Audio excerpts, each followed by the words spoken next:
क्या आप जानते हैं कि बीजेपी की पूर्व प्रवक्ता नुपुर शर्मा आज कहां हैं और उनकी जिंदगी पिछले 4 सालों से किस तरह की चुनौतियों से गुजर रही है? क्या आपने कभी सोचा कि एक साधारण सी टीवी बहस ने उनकी पूरी जिंदगी को कैसे उलट-पुलट कर दिया?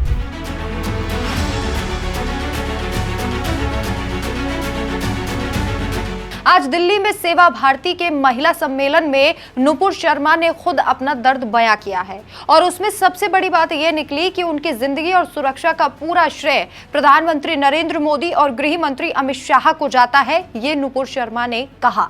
लेकिन आप सोचिए, 4 साल पहले उन्होंने जो बयान दिया था उसके चलते आज भी डर के माहौल में उन्हें जीना पड़ रहा था, लेकिन सिर्फ और सिर्फ अमित शाह और प्रधानमंत्री नरेंद्र मोदी की वजह से वो जिंदा है। उन्होंने साफ तौर पर यह कहा, क्योंकि एक समुदाय उनके पीछे हाथ धो के पड़ गया था, उनकी जान को खतरा भी था। ये कोई साधारण सा भाषण नहीं था, ये एक भावुक दिल से निकला हुआ संबोधन था, जहां नुपुर ने बताया कि 2022 में ज्ञानवापी विवाद पर एक टीवी डिबेट के दौरान एक बयान के बाद उनकी पूरी जिंदगी बदल गई। उस बयान के बाद देश भर में विरोध प्रदर्शन हुए, कई मुस्लिम देशों में नाराजगी जताई गई और नुपुर को लगातार जान से मारने की धमकियां मिलने लगी। बीजेपी ने उन्हें पार्टी से निलंबित कर दिया और दिल्ली पुलिस ने उन्हें कड़ी सुरक्षा मुहैया कराई। तब से वो सार्वजनिक जीवन से लगभग गायब सी हो गई।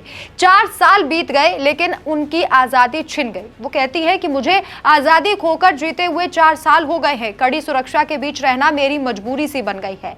फिर भी इस मुश्किल दौर में उन्होंने हिम्मत नहीं हारी। सम्मेलन में बोलते हुए नुपुर शर्मा ने स्पष्ट शब्दों में कहा, अगर आज मैं जिंदा हूं, सांस ले रही हूं और सुरक्षित हूं, तो ये सिर्फ प्रधानमंत्री नरेंद्र मोदी और गृह मंत्री अमित शाह की वजह से। उन्होंने ये भी कहा, अगर ये सुरक्षा व्यवस्था नहीं होती तो उनका परिवार भी खतरे में पड़ जाता।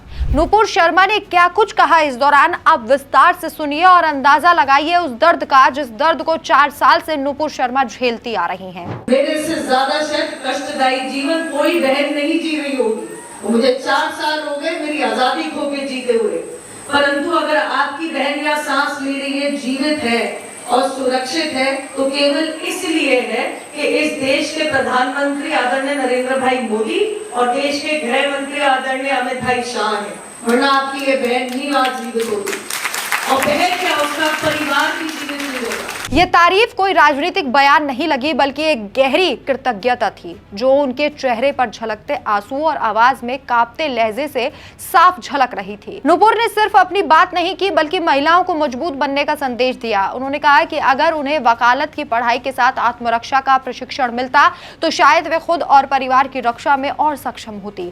महिलाओं को सिर्फ पढ़ाई नहीं, बल्कि आत्मरक्षा के कौशल को भी सीखना चाहिए। उन्होंने दिल्ली में महिलाओं की सुरक्षा के बारे में आए बदलावों का जिक्र किया।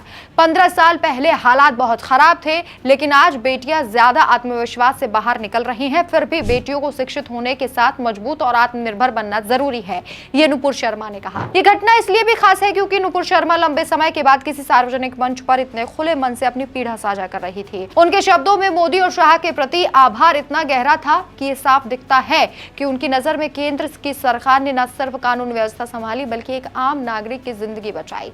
4 साल की इस कठिन यात्रा में नुपुर ने शायद बहुत कुछ सीखा, लेकिन सबसे बड़ी सीख ये मिली कि सही समय पर सुरक्षा ही जिंदगी की सबसे बड़ी ताकत बन सकती है। और लोगों ने क्या सीखा? लोगों ने ये सीखा कि जिस टीवी डिबेट में बैठकर उन्होंने भाषण दिया था, उन्होंने जो कहा था, उसे लेकर नुपुर शर्मा की जिंदगी पर जान का खतरा मंडराने लगा, लेकिन जो दूसरा पक्ष था वो निर्भीक होकर बाहर घूमता रहा और नुपुर शर्मा को, उनके परिवार को जान का खतरा बन गया। ये एक विशेष समुदाय इतना ज्यादा खतरनाक है। आपकी क्या राय है? कमेंट करके अपनी राय जरूर बताएं। नमस्कार।